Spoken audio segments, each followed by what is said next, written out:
Hey, hi. Welcome to Someone Else's Movie, the original podcast where an actor, writer, director, or nebulous industry figure gives a little love to a movie they didn't make.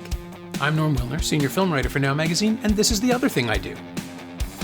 My guest this week is Brooke Nevin, an actor and filmmaker who's been popping in movies like Infestation, Archie's Final Project, and I'll Always Know What You Did Last Summer, and on television series like Cracked, Call Me Fitz, and Scorpion. This winter, she stars in It Takes a Christmas Village, which drops on Super Channel on demand tomorrow, Wednesday, December 1st, in advance of its first playdate on Super Channel Heart and Home, Saturday, December 4th. In the seasonal spirit, Brooke picked Elf, Jon Favreau's delightful 2003 Christmas present of a movie starring Will Ferrell as Buddy, a human child raised at the North Pole by Santa's elves as one of their own.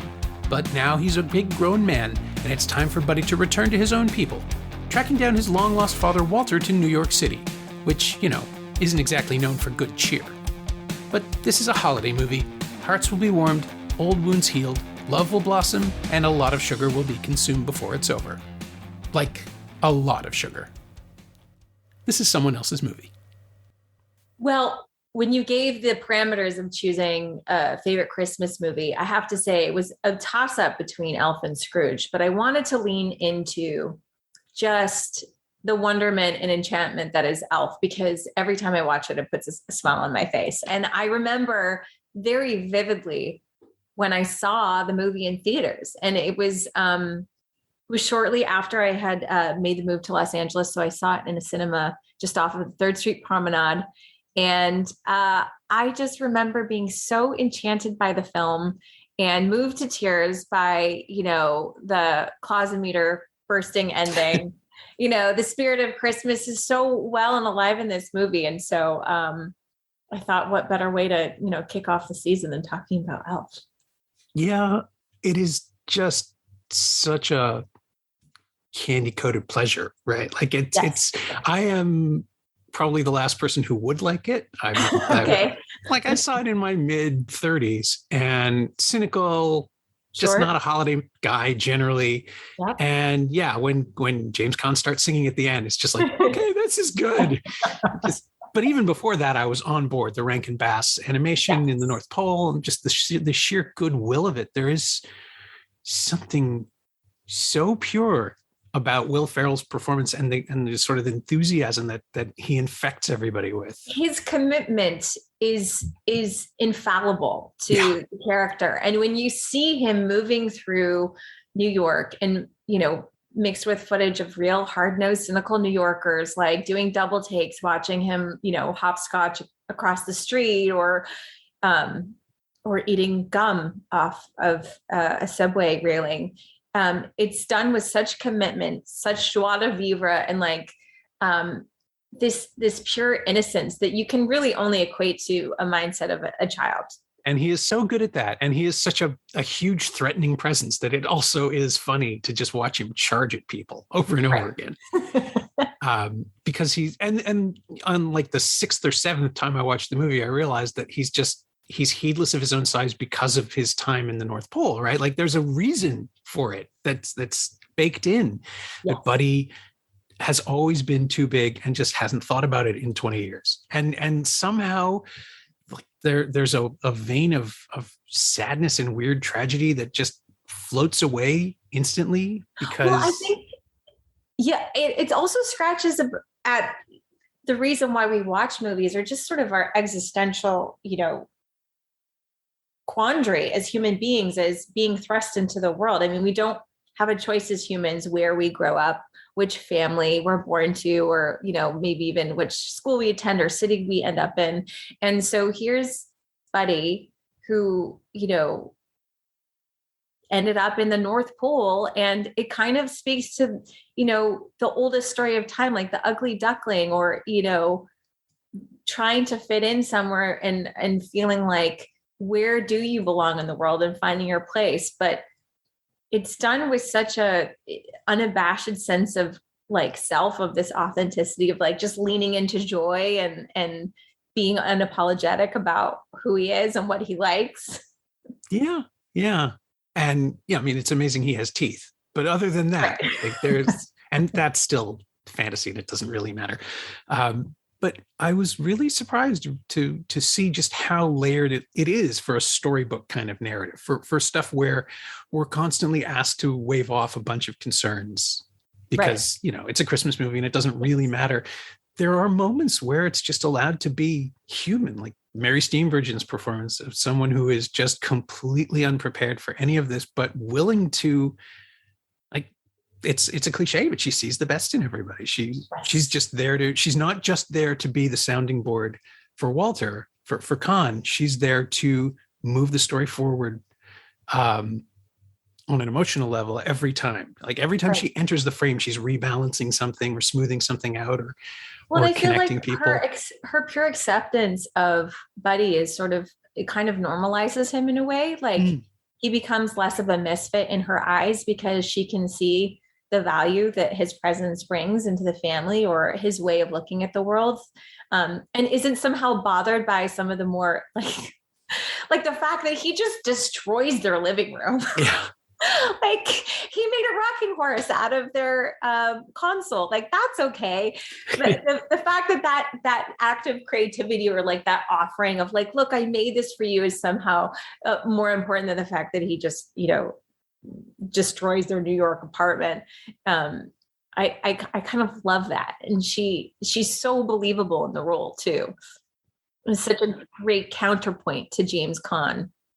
It's one of those movies where it would fall apart if one piece wasn't right, if any one of those actors wasn't cast properly. But I mean, Newhart and Asner, you sort of start, I keep trying to come up with a structure for discussion, but I just keep getting overwhelmed by how much fun it is to talk about the individual moments. But the way we are taken in with Bob Newhart reading the story and just the sort of beautiful Bob Newhart way. I love the idea too that this Will Ferrell children's comedy is a sort of a backdoor for kids to discover who these other people are. Because I mean, you've got right in the middle of his thing where he was sort of insisting on working, where Ferrell was insisting on working with everybody from The Godfather. Like Duvall played his father in Kicking and Screaming, and then there's this with Caan, and I think there's a third one somewhere. But he's using the hardness of James Caan that the adults bring with them against us because we get to watch him soften, but he's also bringing in these comedy idols, Newhart and Asner, who he must have grown up adoring. So his connection to them as a wide-eyed child makes perfect sense through the continuum of all this comedy, but they get to be people. They get to be real. Like the Santa character is genuinely complicated. Yes. Yeah. He's got a level of depth to him that we don't always get to see this, cherry cheeked, persona. Mm-hmm. He's very human. Yeah. And Papa Elf gets to be a little exasperated, which is what you get Bob Newhart for. I mean, he's perfect for this, but we also see that sense of exasperation. Yeah. Yeah. And I even love that he's sort of just in one note throughout the movie, but it's the perfect note to play, juxtaposed with how big Will Ferrell is and the arc of the other characters. It's just, but it was really fun to hear about how Jon Favreau, when he first got the script, how he changed it into a version of Alf that was so much more accessible to families. Like it was a darker version apparently at the beginning. And, the whole edition of the Rankin Bass stop motion animation, I think it was such a brilliant addition to setting up like the North Pole and that this was the world that Buddy the Elf comes from. Because I mean, for one thing, it's so timeless. I also grew up with the Rankin Bass specials. But I think it goes to this like willing suspension of disbelief, and setting up these sort of with the forced perspective of Will Ferrell. I mean, if you look really closely, you can actually see that the sets where they align with the forced perspective, it's like it asks the audience to engage in the magic of the film. Like it's not this big CGI spectacle where you're just sort of passively watching a Christmas special and you have all of these special effects coming at you. You sort of have to watch it knowing like, oh, we're doing some good old fashioned film trickery here. And we're going to lean in and just accept it as true. Yeah. And it kind of sets you up for then going on this journey of accepting that he's going to fall in love with Jovi at the department store. And it's not going to be unrequited. Like, she is going to, see the magic in Buddy and see him as like a romantic partner that's eligible. And then, we're going to believe that at the end, the New Yorkers are going to come together to raise enough Christmas spirit to make Santa's sled fly. Like, I think from the beginning of the movie, it sort of sets you up to lean into the enchantment that the movie requires. Yeah. Well, I mean, it's a film that, like every Christmas movie, keeps telling you that you've got to believe, but the buy-in for us is believing in it, in the handmade quality of this whole thing, that it's there for us. Like, it's a gift. It's a present to the audience. The second you sit down and the music starts, it's like, oh, I know that sorry, I keep trying to frame this, but it is such an intangible. It's just about the only Christmas movie from the first decade of the 2000s that has hung on, right? Mm-hmm. Everything else is sort of, what do we have? We have Christmas with the Cranks, and we have the Santa Claus sequels. Mm-hmm. Yeah. And the, that awful, what was it? The Fred Claus, which, again, casting Paul Giamatti as Santa is brilliant, and it should have worked. But it just, the idea of a Christmas movie, like what everyone's expectations are, is that it will be a little cheesy, a little corny, a little fantastical. A film like Elf, that's the only bar it has to clear, and it has to do it without being cynical. Like, if you're not on board after 10 minutes, you'll never be on board. Right. But yeah, who isn't on board after those first 10 minutes? Like, it's so reassuring in its weird way. I think it's the thing that a lot of the reboot culture stuff now is trying to do, like say, hey, we like the same things you like. We saw the same things you saw growing up. This is our version of that.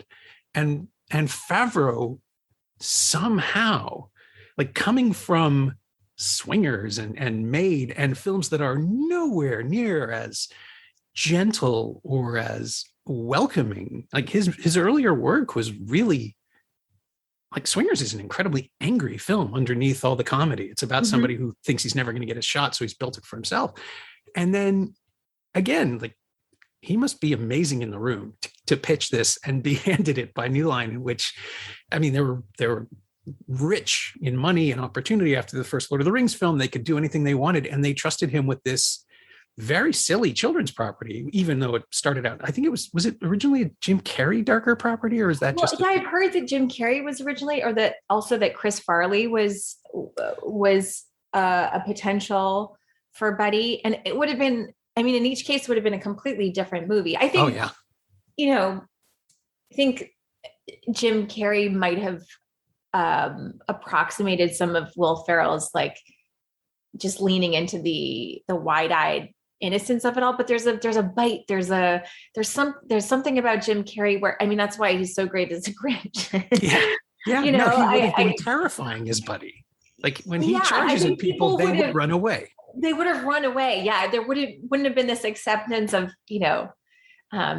this smiling large man coming at you, and like somehow you're like, oh yeah, I'll put my arms out and accept this energy coming at me. But I think that also speaks to, like, elementally, like, what an amazing, in the truest sense of the word, what an amazing clown Will Ferrell is. Yeah. His work, first principles, like when you think of picking up certain things and like, oh, what is a VCR? It's something that I store cookies in, or, like it forces us to sort of rethink, like, how we move through the world. Like, yeah, what is an escalator, or what is a revolving door? It's obviously a merry-go-round. Like, I think it asks us to sort of reprocess, like, stand and be in the moment and like, oh, but what could this be? Or how could we just engage and play and move through our day? Why wouldn't we smile? Yeah, he's so magnificently goofy. And yet you said this early on, watching him in contrast to New Yorkers, even the slightly exaggerated, cynical version of New York that the movie just loves so much, it's a game of yes and that he's playing with the audience instead of the actors, because we know what they're going to do and how will he overcome it. And just the enthusiasm, the radiance, and the thing he does with his voice, which I always forget. Every time Will Ferrell sings, he goes soft. He becomes gentle. The duet, there is, yeah. He gets quiet and uncertain, and his frame kind of clenches in on himself a little bit. And watching him do that every time it's never not funny. And occasionally misplaced. There's a movie called Winter Solstice or Winter Passing, one of the two winter movies that came out the same year, and they've stuck together in my head. He's in one of them. He's in the one with Ed Harris, and he sings at one point, and he pulls out his ukulele and sings a song, and it's a drama, and he's quite convincing. He's very good at it. But again, Will Ferrell with a ukulele, big man, tiny instrument, it's inherently funny. Right. And all the ways he compensates when he performs are really interesting. And then there's the scene with Jovi, with Baby It's Cold Outside, which, it's a creepy ass song.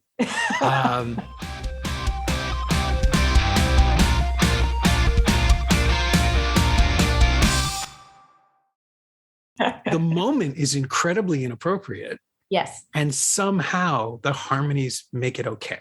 It is this beautiful meeting of two souls. Yeah. We buy into the partnership where, yes, they're meant to be together. Yeah. And as you said, his complete inappropriateness as any kind of romantic partner goes away with that childlike sweetness. The way his read on that song is the best I've ever heard from the male partner. He's not pushing, he's asking. No. Yes. Well, and I think that's also, I think the filmmaker, Jon Favreau sort of took care of the audience that way, where they didn't, when we saw the romance on camera, it kind of stayed in a PG world. So it made it very easy for us to accept and believe in. I think if it had delved into something else, or for lights go off, and there was if there had been another part of this romance, if you see, when Tom Hanks' character in Big. Yeah. When we realize, it's kind of has a different feel, I think we can buy into the happily ever after of it so much more easily. And then also you have just the great physical comedy of right after that moment happens, he closes his eyes and then runs into, a bathroom stall, which makes me laugh out loud every time. I love that movie. I love it also because I think it speaks to just, being a misfit. He's such a misfit in New York. And I think, when we see one misfit being able to affect change in a whole slew of New Yorkers, his spirit uplifts everyone. I think it's such a timeless story. And weirdly enough, this always is the awkward transition of any conversation about Elf. It's a post 9/11 movie. It doesn't acknowledge it, but New York needed a win. Yes. And seeing that film, that's what I meant about the film's idea of the cynical New York character, because it wasn't anymore. Not really. Those 2 years afterwards were the recovery after the attacks is, I can't believe I'm discussing 9/11 in context of Elf, but it's necessary. No, it is. I mean, it came out in a time where New York needed to sort of reset an iconic building. The Empire State Building became such a beautiful part of the movie, and be able to believe in the spirit of the city and the people who live in it. Yeah. So when you have this moment of pure goodwill, the film absolutely earns it, but I believe it. Yes. Of course, this is the moment where people need to believe in Santa Claus. I felt, weirdly enough, that I'm not sure if you're following Ted Lasso, but this season had a Christmas episode, and I think we're far enough away from the air date that we can talk about it. But of course, Santa Claus exists in Ted Lasso's universe because he needs him to. Yes. And here, without ever really going to Lower Manhattan, without ever dealing with it, and how could you? I don't think you could in the context of this movie. No. Yeah, but if it is somehow more. Certainly, it hit me like a fist in the chest when I was watching it at the time, in I guess November 2003. It was still raw and really powerful, and it was just lovely to see the locations and the city getting back on, and Christmas, because that first year was a horrible Christmas. But 2 years later, they were ready, and the movie just captures something about it without ever mentioning it. No, it speaks to the resilience and the enduring spirit of New Yorkers, of people, and by extension, anybody who, leans into the goodwill of the movie. Yeah. I'm assuming it'll play really differently this year too, for people who are having their first Christmas in a couple of years. Right. Together, or even thinking about it. It's been a weird couple of years for holidays. Yeah. Which is a weird enough transition, but also gets us to, you have a Christmas movie. I do have a Christmas but movie. You shot it during the pandemic. So how does that work? We did. We were right in sort of the dead of winter, COVID winter. We shot it in and around Hamilton, Ontario, during a polar vortex and during the pandemic, I'd like to say that in some ways, I was so cognizant, as somebody very grateful, one, to be working during the pandemic. That was a huge gift, but also very cognizant of wanting to keep all of my cast and crew members safe. And I think we all were. So in terms of, this happens a lot when you're filming, you come together for a short period of time and it's fast and furious, but you make really meaningful connections with people in like a 3-week period. And so they feel like family. But I think on top of that, going through all the protocols and testing and wearing the masks and doing everything that we could, I think it engendered the sense of really wanting to take care of one another while we were filming. And I think that sort of infused the movie with its own sense of extra care, I think. Yeah. I mean, I would imagine. I can't conceive of being able, I mean, obviously it's how acting works, but I can't conceive of being able to turn all that off and give a light performance in the middle of all of this. It was interesting because it was my first, I had directed 2 movies beforehand. So I had been on set during COVID with all of like the gloves and the shield and the mask, but it is quite another thing to then be in front of the camera and then to take it all away. And so I did have a couple of moments where, you just sort of had to let go of that, because it's true. You can't have that going back in the back of your mind while you're trying to perform. You do have to sort of forget that it exists for a moment and just, believe in the science of masks, and that, you hope that everybody's going to get to the end of the shoot. And, I've been working on quite a few sets and happy to say that, I haven't gotten sick. So good. Great. I'm glad to hear it. I think that's a testament to how much in the film community we've been taking it seriously and wanting to protect one another too. Yeah. Well, I'm glad you made it through, but everybody is just desperate for something to be happy about too, at the same time. Like, so I can completely see Elf coming back on everybody's queue, watch list, grabbing for it. Yeah. And just trying to forget for 95 minutes or however long it is and watch this ludicrous fantasy, which is just so damn good. And that was the other anecdote I wanted to bring up. You form bonds with these actors, even though, I mean, I'd seen everybody in stuff. Right. Deschanel really comes together in that one. I had seen her in Almost Famous for like those 2 scenes she has where she's just great. And I'm trying to remember if I'd already seen All the Real Girls or if that was around the corner, but I mean, I knew who she was, and seeing her show up in this weird little Christmas comedy that in a role that you suddenly are convinced no one else could possibly have played it opposite Ferrell. What I love about her character in the movie too is it does, I mean, I suppose it could sit next to like the Pixie Girl type, romance trope. Well, it's the role she would play, right? In 500 Days of Summer. Exactly. But with this role, it's sort of like there's an anti-sweetness to her. Like, but I love it. Like she's not trying hard to be more than who she is. She's doing this job, but she's not trying to be anybody who she's not, or there's not like, it's up to Will Ferrell's character to make the first moves. And I love that she just has such a great presence in that movie. And she's got such an amazing singing voice too, which was written into the script because they cast her. Yeah. I can't imagine how you would build the romantic relationship if they didn't have that musical number. It's so small and so delicate, and the rest of the movie stops. It's the only time the film is quiet. Mm-hmm. And it's the linchpin of the entire second half, because without that relationship, he doesn't have a reason to come back. She doesn't have a reason to get everyone singing. It's so essential. And it's just something she brought from home. Yeah. Yeah. I love it. Yeah, it's so great to see a film that is open to those possibilities too. And as you say, there's a million different versions of this film with different actors or different arrangements and different pieces. But I mean, of course, the reason it's lasted is because everything is in the right place. But there's just this warmth that radiates out of it almost 20 years later, where this sounds weird, but given demographics and the way media works, there are probably more people who, when Ed Asner died, missed Santa than Lou Grant. Right. It's just such a huge change. I saw him on stage once, maybe 10 years ago. He was in a production of Grace with Paul Rudd and Michael Shannon on Broadway. Oh, wow. And Shannon's partner, Catherine, something I can never remember her name. She was great in it. It was just the four of them.